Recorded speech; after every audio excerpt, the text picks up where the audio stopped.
Hi, welcome to the Common Thread podcast. This is your host, Tarif Ahmed. I'm Howard DePass Jr.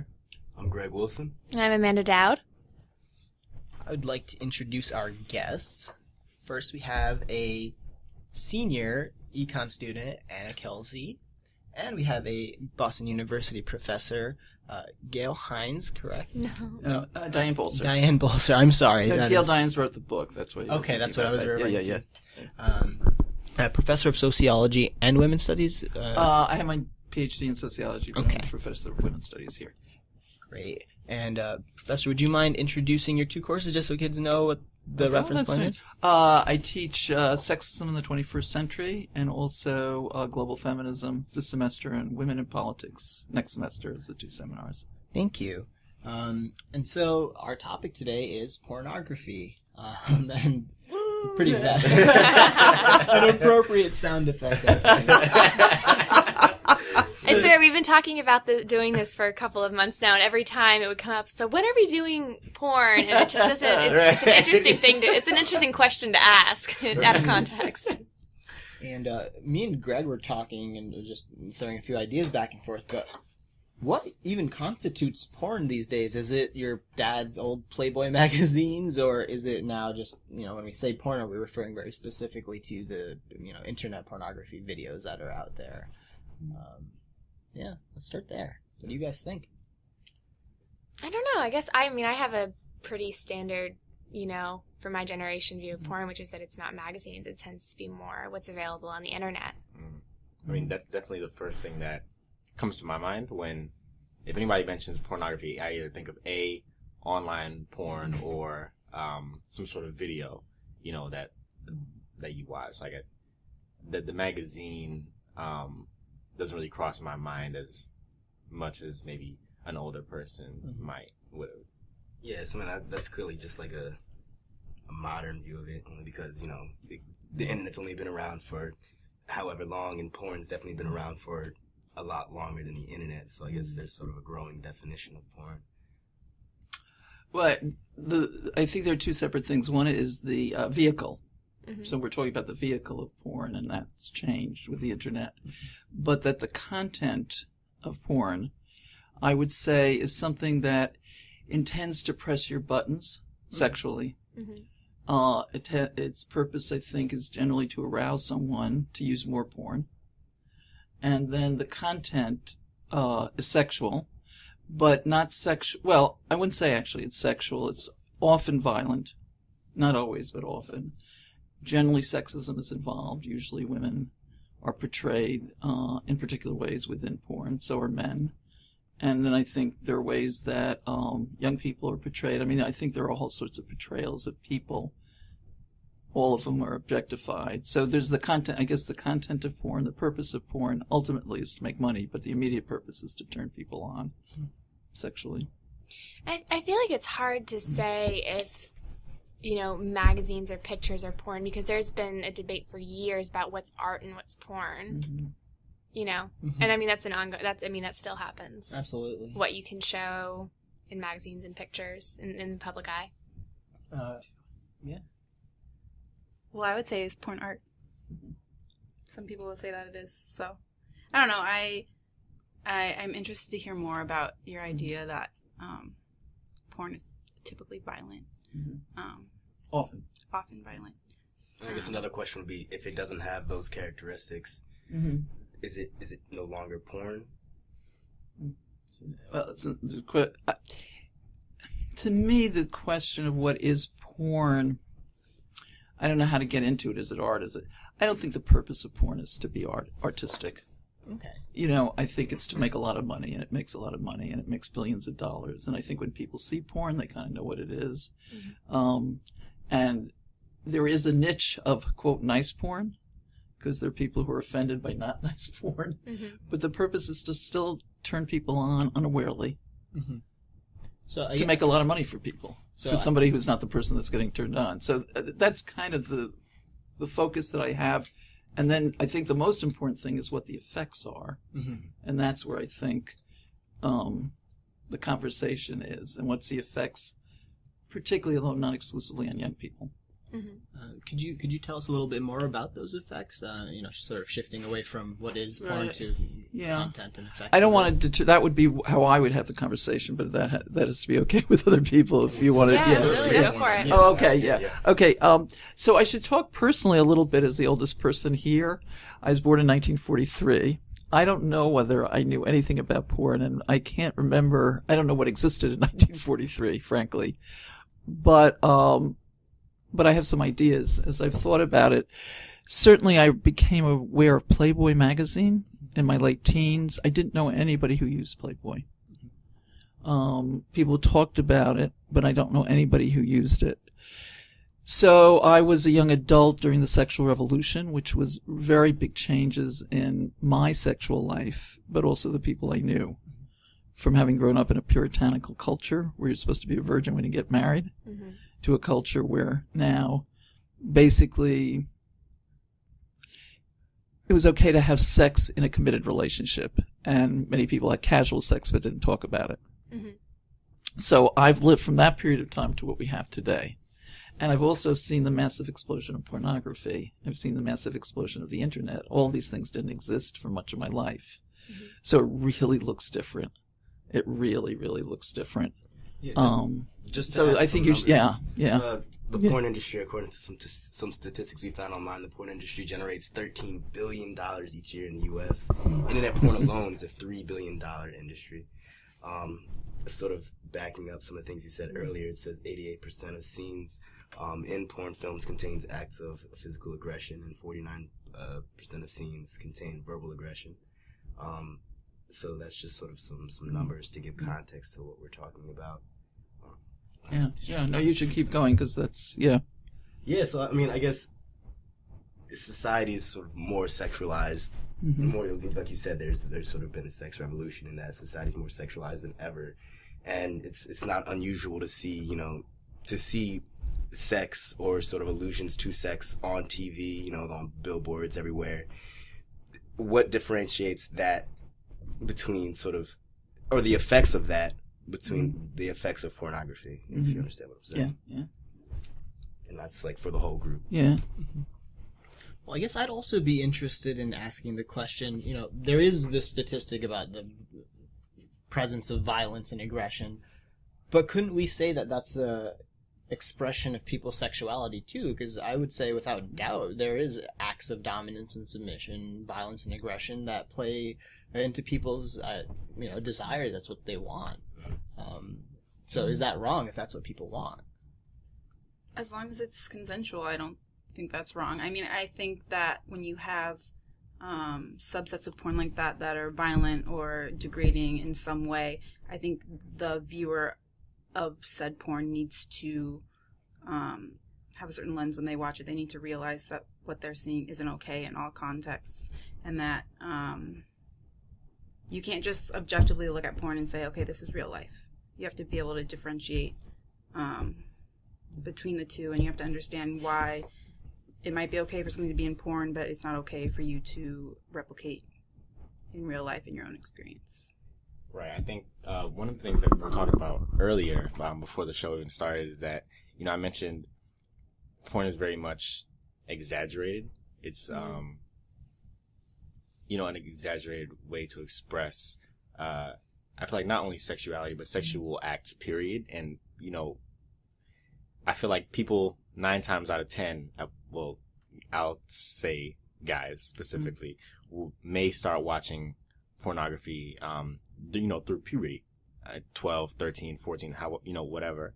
And it's important, I think, for at that age specifically, since you are more sensitive, so you're not fully mature yet, to know that what you're seeing is a bit stressed. You know what I mean? It's an over exaggeration, and it's not what the typical day-to-day sex between married couples or unmarried couples looks like.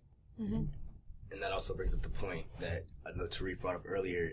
Is the problem with porn, does it lie in the porn itself, or, like you said, our interpretation of what we're seeing? So can sort of these effects on society may be violence or exaggeration, or what I'm trying to say, are those can those be eliminated if we simply educate people and tell people that these are exaggerations, or is it the material in itself? It reminds, I have a few things to say, but it reminds me of advertisements on television where some drug is being sold and 3/4 of the advertisement says there are some bad side effects. You could commit suicide. You could lose your liver. You could have a heart attack. And it's like we don't take any responsibility for any of those things because we're telling you now that these are the side effects. And then it's amazing how many people buy the product. You know, I sort of want to go back because there are a couple of points. What is sex? You know? And I think that, and how do you learn about sex? What does it mean to have a sexual relationship with somebody? I mean, those are the sort of the questions that are the backdrop. And is violence inherent to sex? And I think sex and violence are two very different things. And you have a question, since men are women are the targets within porn, and we have the effects, but it's men who have been the consumers. It's only very recently that there's been a niche that's opened up for women. This has always been something that's geared towards men. And I think what's interesting is that it's been feminists that have spoken up against porn, and feminists are considered to be anti-male. But actually, I think that we have fought harder for men on this issue than any other group of people. Because I think underlying the assumption is that men are inherently violent, men are inherently aggressive, men are inherently dominating, and it's natural for men to have violent sex. From my point of view, that's wrong. That isn't inherent to men. That isn't something that men would naturally do on their own accord. How do you prove that? Well, it's an assumption.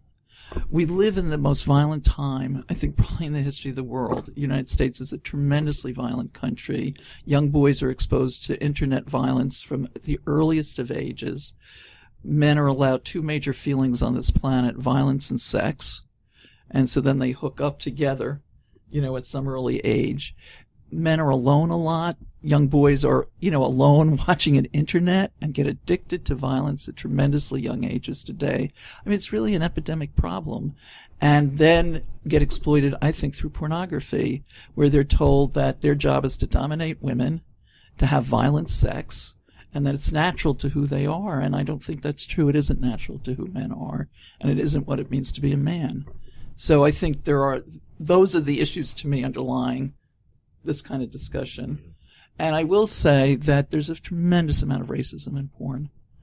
There are assumptions about black people and people of color, about the kind of sex and sexuality that they are supposed to like and be part of. And I think that in any other sense it would be overtly, in any other media it would be considered racist and not allowed. So I know I feel strongly, but, just... That's what we want. Well, when it comes to the racism and just all these issues you were talking about, I think it speaks to more of our culture of shame when it comes to talking about sexuality in general, not necessarily something specific or limited to porn. And I guess I'll elaborate by saying we're afraid to talk about sexuality openly. We don't, not every state even gives a proper sexual education, doesn't necessarily go over safe sex methods, all of that stuff.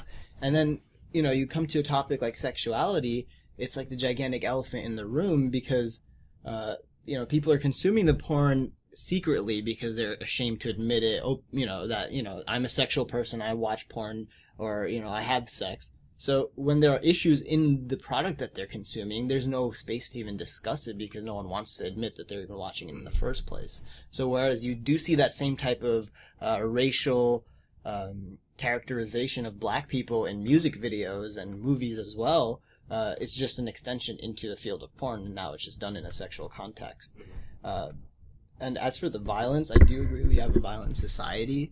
I think I would challenge your assumption that the violence in porn is, or that men only have two options between violence and then sex, and that's how it merged. I would say that couldn't there be a possibility that the aggression comes from a response to female sexual preferences? And in fact, I would say a lot of men these days are being their masculinity gets challenged where they're not aggressive enough, and they're becoming sort of, I'm going to use a very unpolitically correct term, they're just becoming weaker men or pacified men.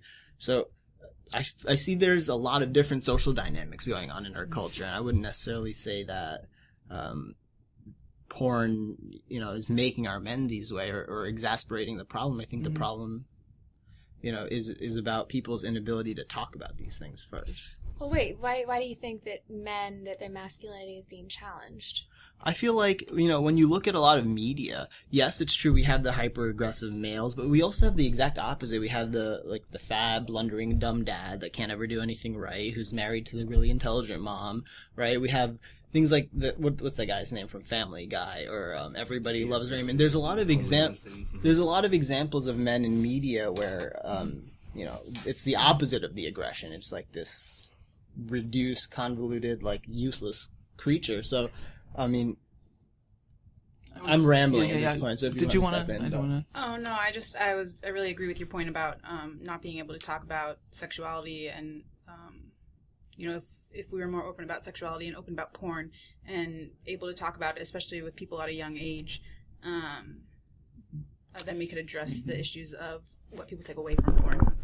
I guess I will say this very strongly. I think porn and sex have nothing to do with each other. And I think it's a deception to think that porn has become the conversation of sex, maybe in part to react to the silencing around sex. I mean, from my point of view, from my generation, you talk a lot about sex. So it's all relative. We didn't talk about it at all. And I can't speak for my whole generation, but, I found out about sex. My mother gave me a book about menstruation, and it was all about animals until I got to the last page. So, trust me, everything's really relative. And if you compare the media, and sex is all over the place. But I don't think porn and sex have anything to do with each other. I think porn is a manipulation. I think that open communication about sex is not what porn is all about. I'm all in favor of open, communication, but I don't think that's what, and I don't think violence it's hard sitting here with, a lot of pictures of Dr. Martin Luther King to think of the community that we were part of in the 60s, what we fought for then. And then to think that pornography has become centerpiece of conversation. But I will say that one of the fights of that generation, which is my generation, and the only problem is we need Rosa Parks and a few women up here. It was a great woman.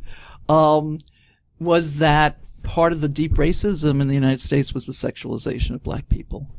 And today you still see the same thing with the sexualization of men in general, but of black men. And the assumption and the fears installed on black men have a lot to do with why they can become used to become the symbols of male aggression and then get used in pornography. So I think it's about manipulation, not about sex. And I would like to separate sex. I think and I think the other thing about the issue of consent, this is a big thing for your generation, the word consent. Right, and I think it's an important word. We have to decide what it actually means. There are a lot of things one can consent to where you're not really consenting. But if I go back to, and I'm struck with it because I see Dr. King here, is that there was just tremendous sexualization during slavery. And because somebody has been raped and won't say, I don't want to be raped, that doesn't mean rape is a good thing. Even if somebody says, I agree to being raped, rape is still a bad thing. And it's a big problem today because the lines have just gotten so fuzzy, and I think porn doesn't cause all of it, but it plays a really big role in establishing a climate where everything's okay, everything goes, and where the sexualization of human beings becomes a centerpiece, as opposed to sitting in a room like this that should inspire people about world change. We've almost been given an alternative, porn or this. And, I think we should have sex, but not porn.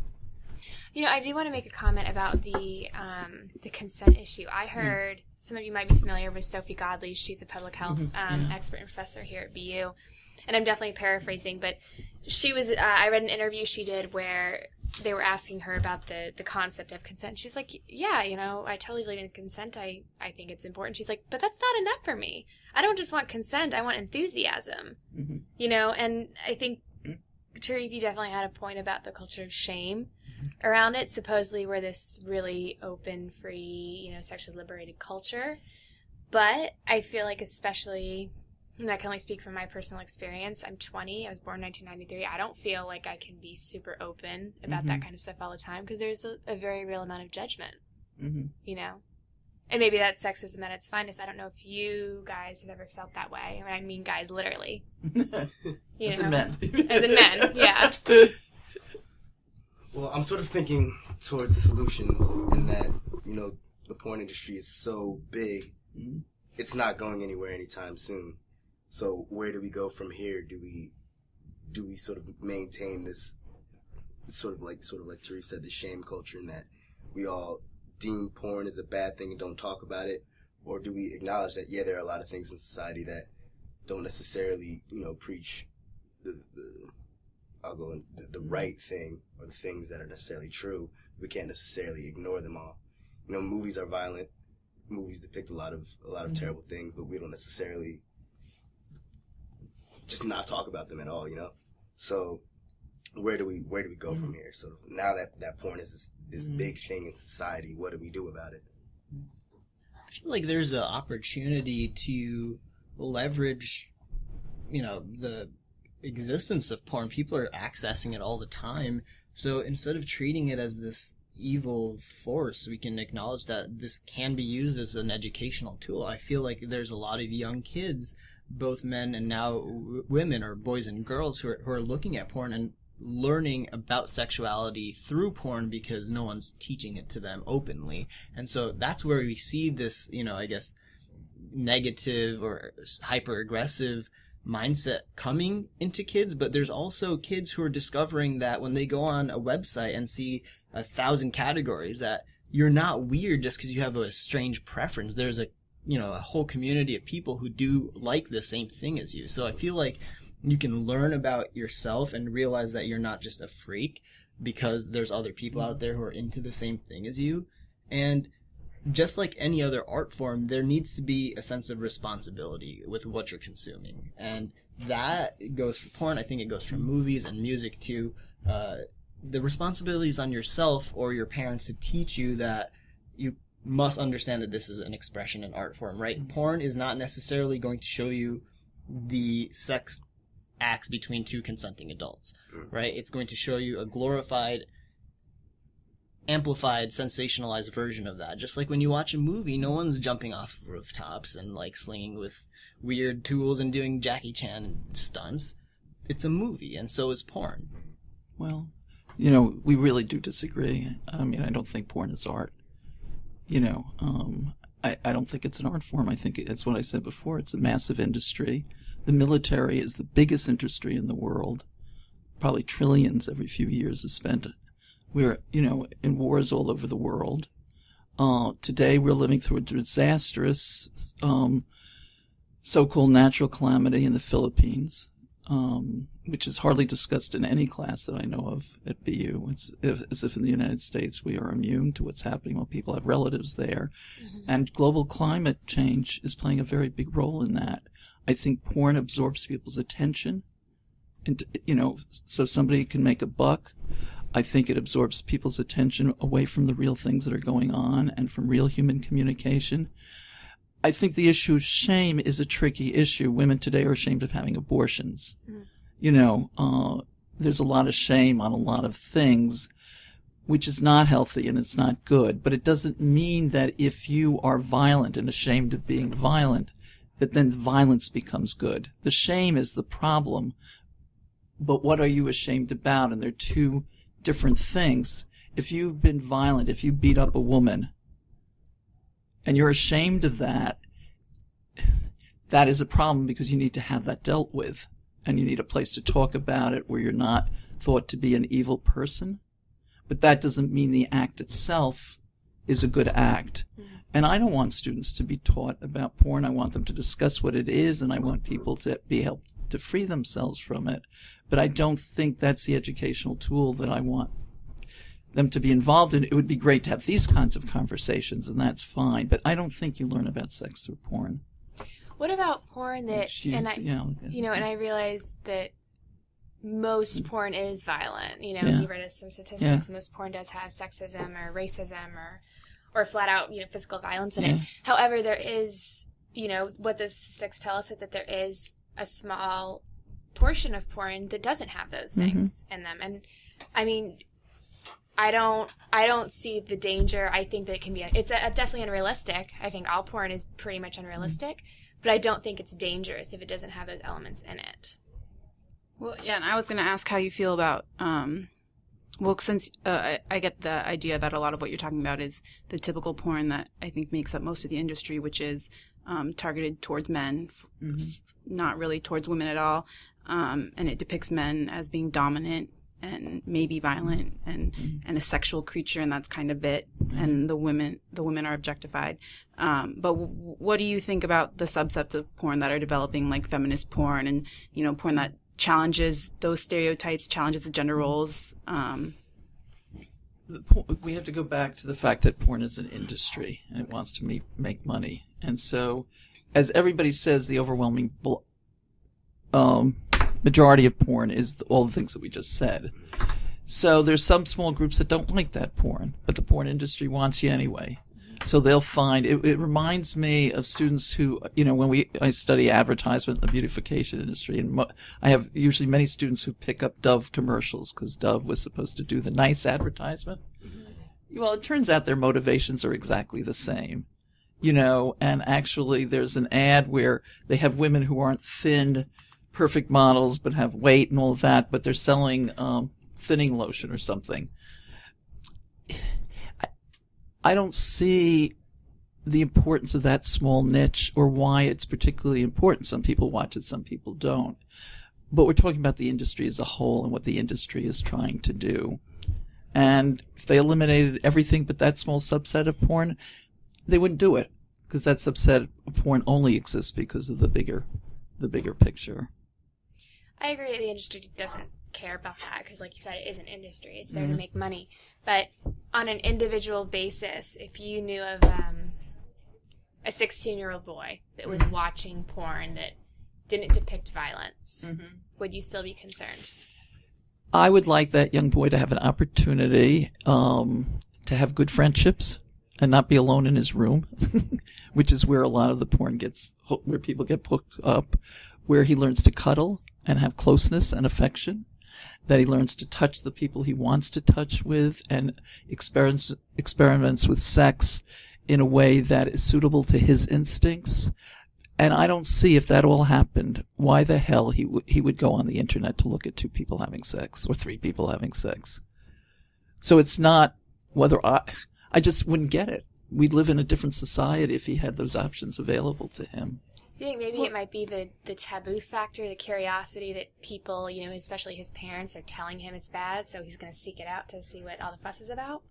Even if he is getting those, those healthy relationships, it's just still that kind of, part of him that's like the fantasy factor of it. It's not something that they're watching something that they wouldn't think to do in real life, but it's... Yeah. But see how we're getting engaged in this conversation. We're picking up some guy who we don't know, with some parents that we don't know.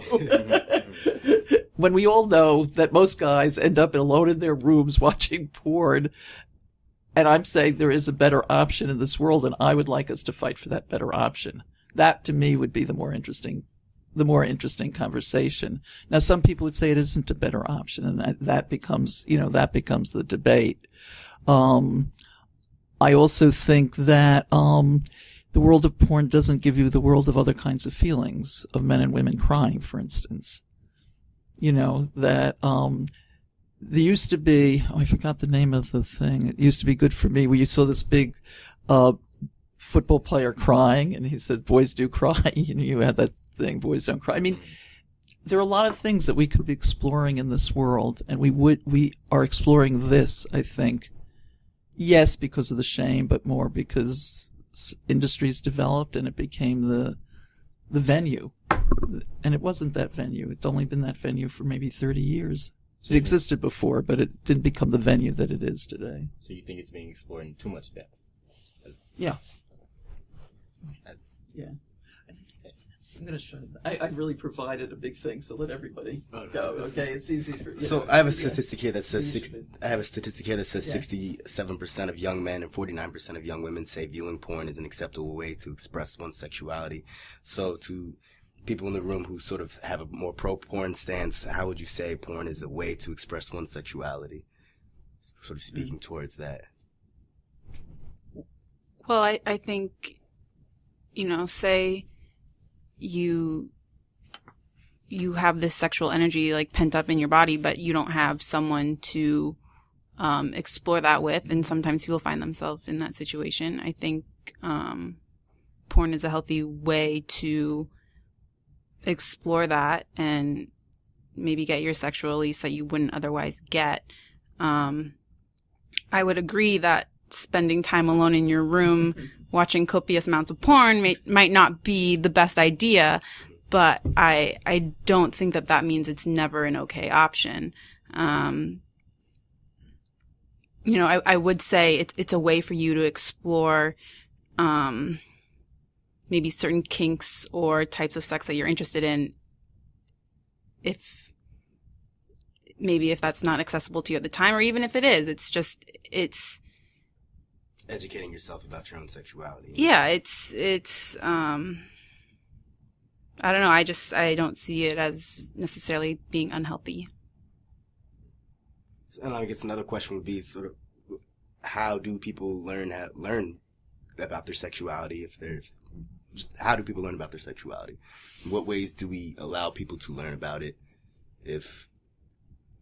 Can I throw in something? Sure. I think the best way to learn about sex is with another person. I think that the idea that has gotten circulated that you're not engaged with another human being around sex is probably the underlying dangerous idea that allowed pornography to be accepted. That sex is. Do you disagree with masturbation as a? No. But I think that human contact is preferable. No, I don't. But I think that the enjoyment of being with another human being is the best thing that could happen on the planet.